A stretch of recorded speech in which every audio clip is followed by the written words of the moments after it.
Why is it that everyone wants to talk about the coaches? We go to games, and the first thing we do is we critique the coaching, and every mistake that happens with the team is the coach. Your coach can be great, and your kids can play like shit. That is a part of sports. You're my student athlete. I need you to have good grades. I need you to show up to practice and work hard, and I need you to listen to me when I'm coaching you. That's your relationship.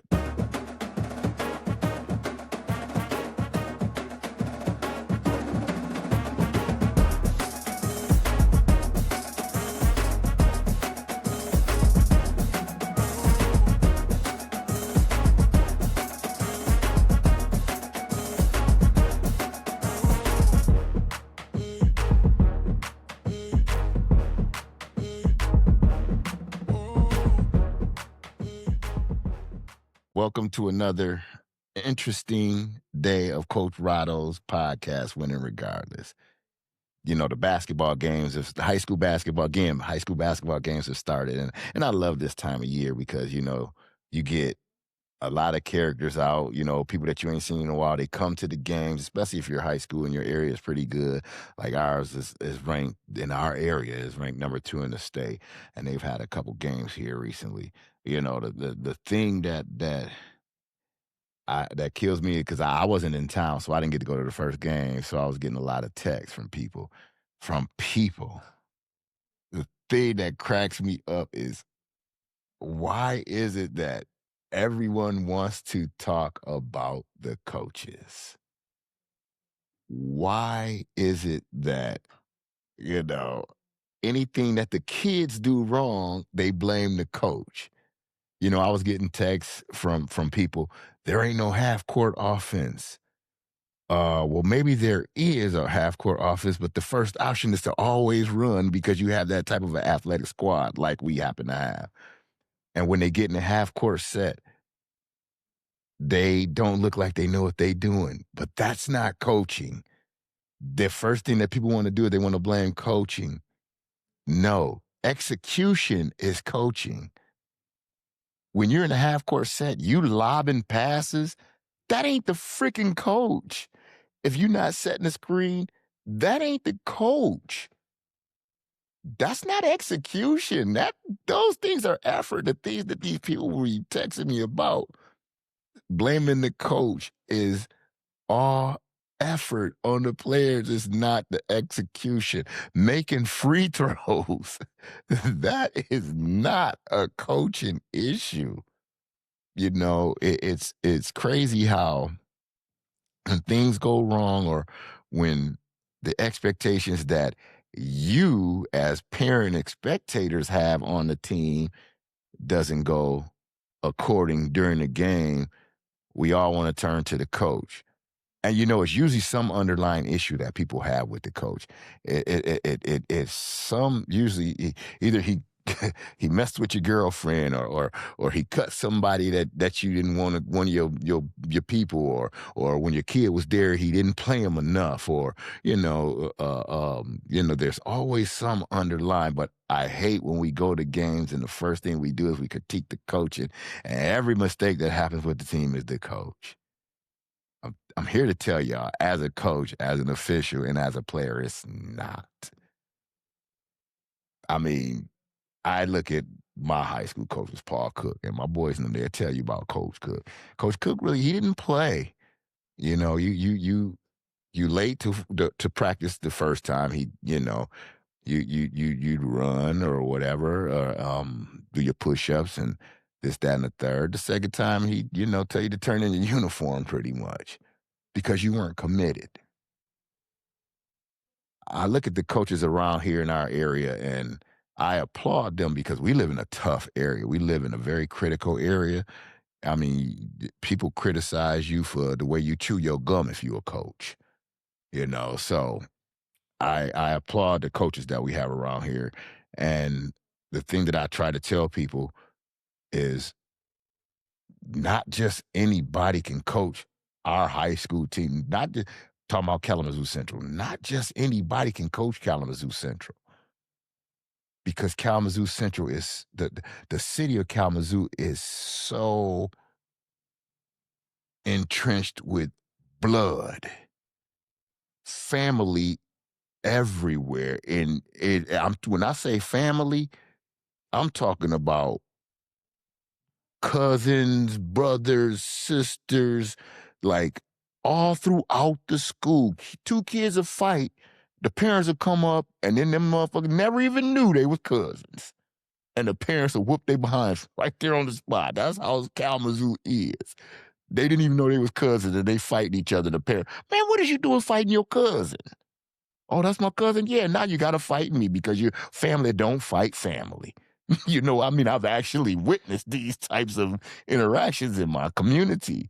So the coach that we have now, I like him. He played basketball, played pro ball, coached in several places. A lot of people don't like him. They might have their own reasons for not liking him. But I tell people they don't understand coaching in a city like this. You can't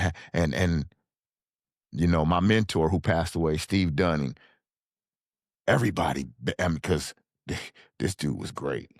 This dude could get the best out of the worst. I'm talking about he can make lemonade out of lemon. He can make ice cream out of snow.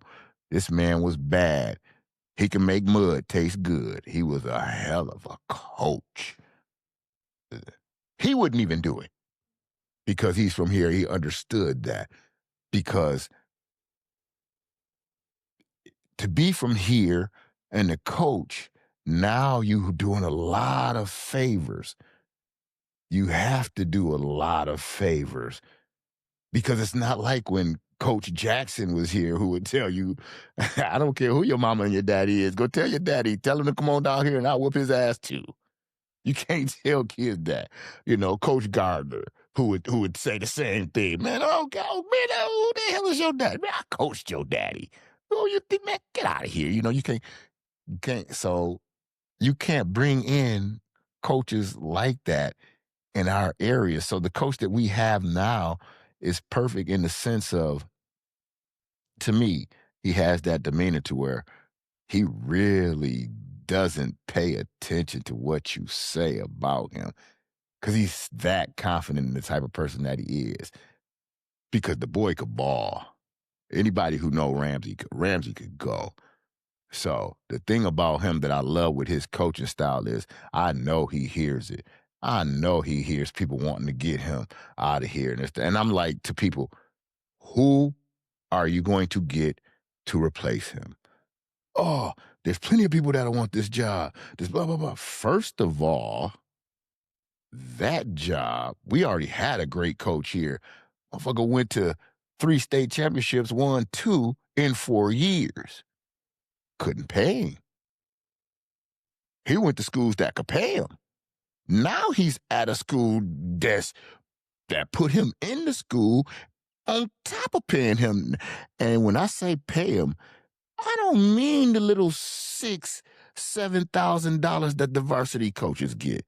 No, this motherfucker's got a whole separate basketball budget because he's at a school that produced professional basketball players, professional football players, administration, the boosters. He's got all. And when you say the boosters down here at this school, we're talking $1 million boosters who want their kids in public schools and not private school because they want their kids to integrate, mingle, and learn. And they also want to be the best in athletics. And so what do? They pay them coaches. So we had that guy. And now we got Ramsey, who, and again, I'm not upset at all because I like him as a coach. His demeanor is great because he's not a yeller. He's not a screamer. These kids live in a community with nothing but yelling and fucking screaming. And he's not that. And I think what incenses a lot of parents is because they think that he does not care. Why? Because he doesn't yell and scream at the kids? That doesn't mean that he don't care. Because I'm in some of the practices. I'm listening to parents. Do you go to practice and actually watch your child at the practice? Do you see how many times he has to tell your kid to run harder in practice? Set the back screen the right way? No, y'all don't see that stuff.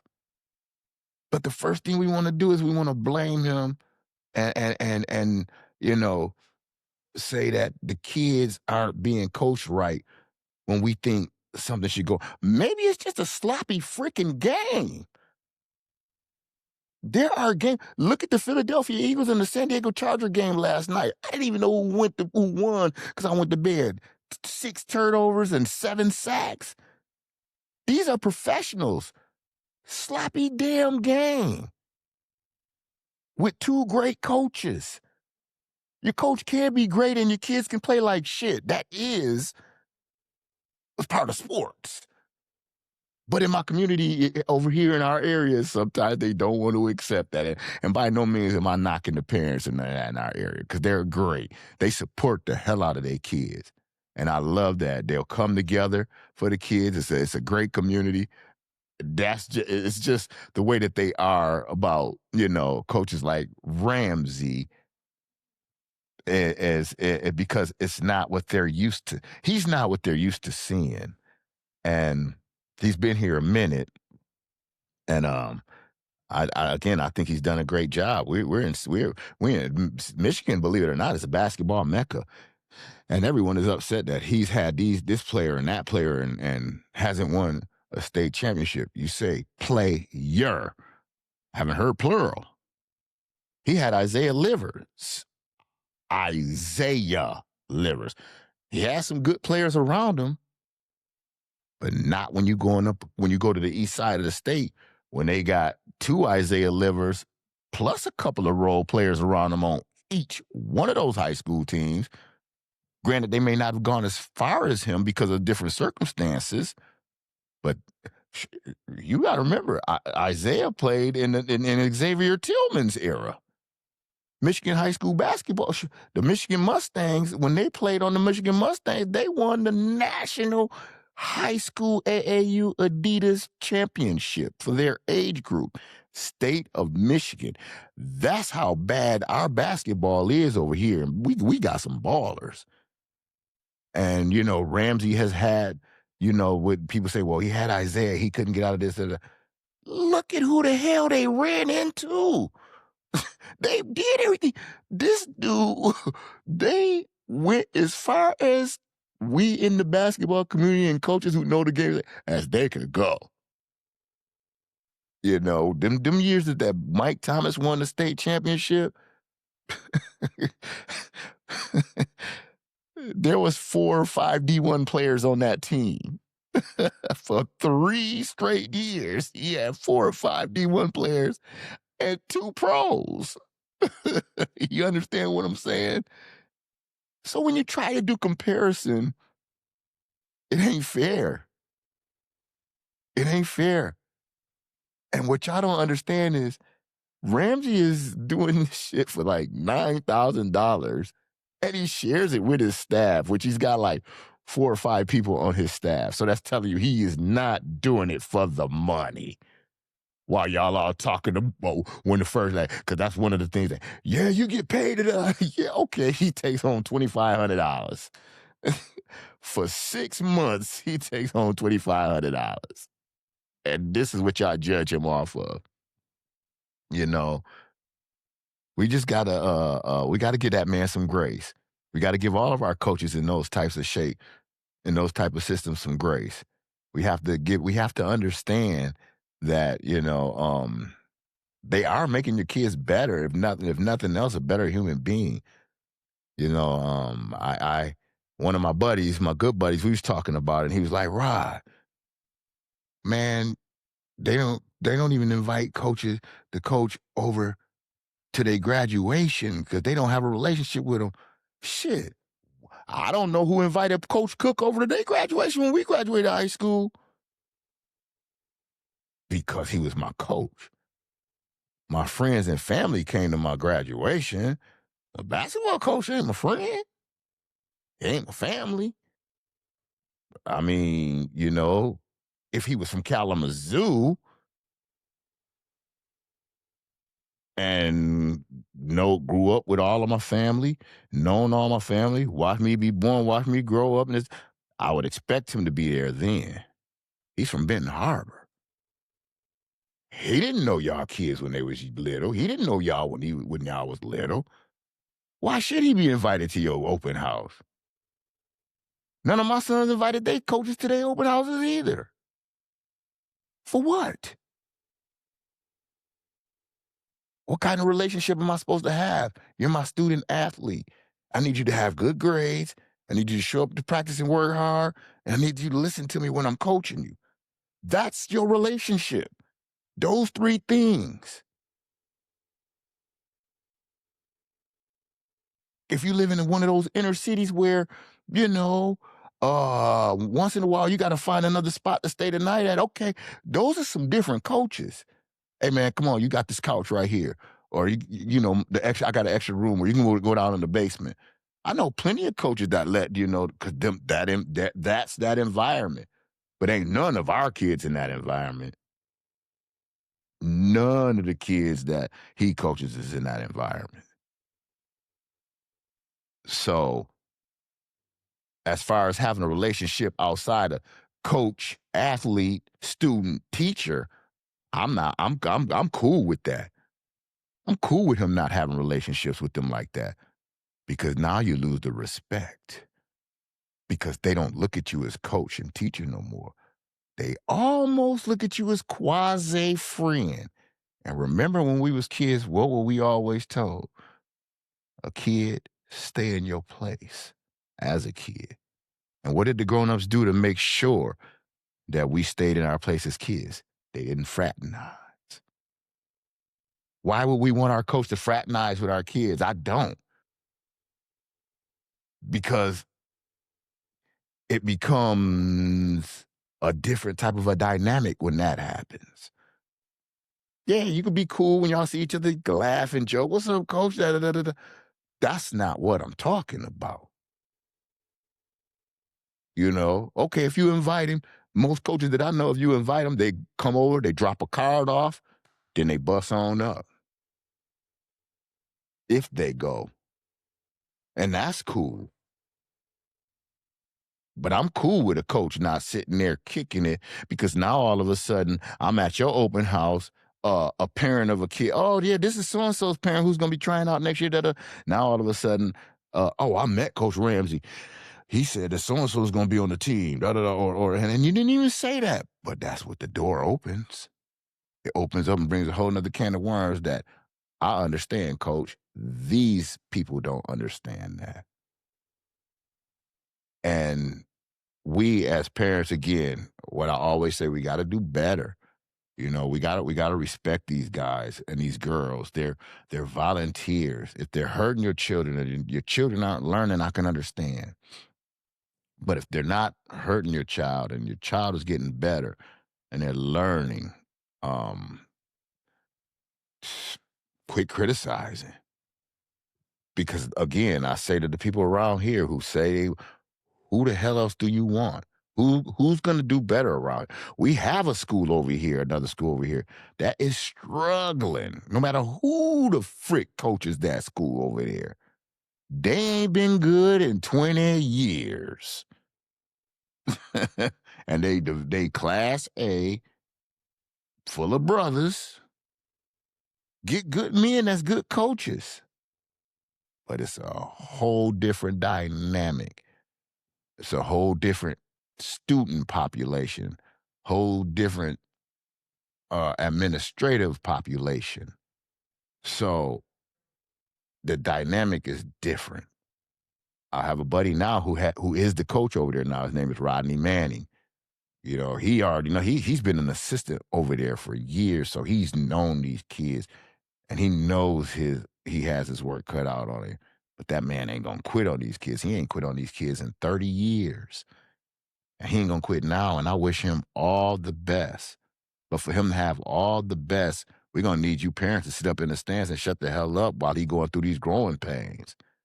And understand that like this man's got one hell of a job to do if he's gonna do anything, as far as not even making Loy Norrix respectable, but just making Loy Norrix visible. And in order to do that, he's got to have the help of the parent. He can't have the criticism. He can't have other people telling him what he's not doing and what he should be doing. What he needs is people to say, what can I do to help? Because me, myself, I would love to see Loy Norrix be back to what it was. When we used to have Kalamazoo Central, Lord, that used to be the biggest game. The whole city was shut down. Hell, right here, that mug would be right there in Western's gym. And the seats would be, we used to make fun and say, hell, we filled up the seats more than the college team, than Western do. Because that game used to be big and them players used to be bad. They used to play. There used to be some good games.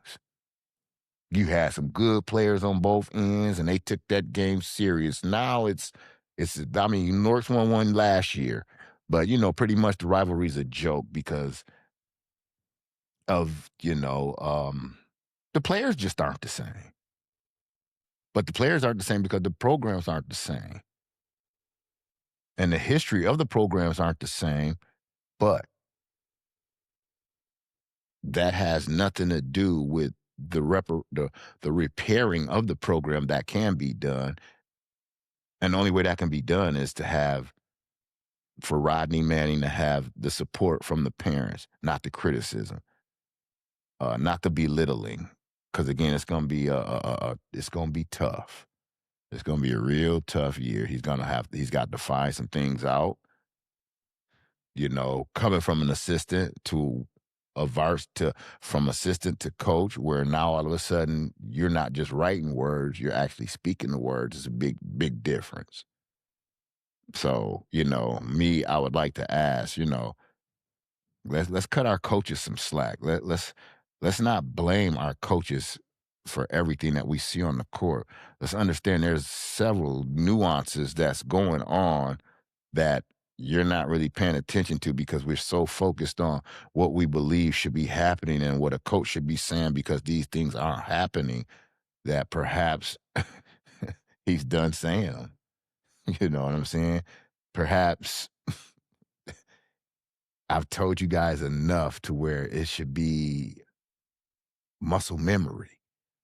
Let's hold the players as accountable as we hold the coaches.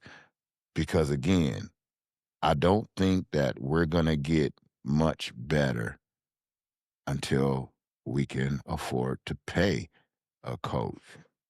And I don't really see that happening no time soon. And we gotta support around here. We gotta quit, putting the blame on the grownups, which allows the kids to put the blame on the grownups and start teaching kids. Let's be accountable for ourselves first, and then let that other person be accountable for themselves, and things will get better. You know, let's give our coaches grace and let's support them. Let's not criticize them and let's not put them down and especially to the kids and the ones that they're coaching and the ones that they have coached.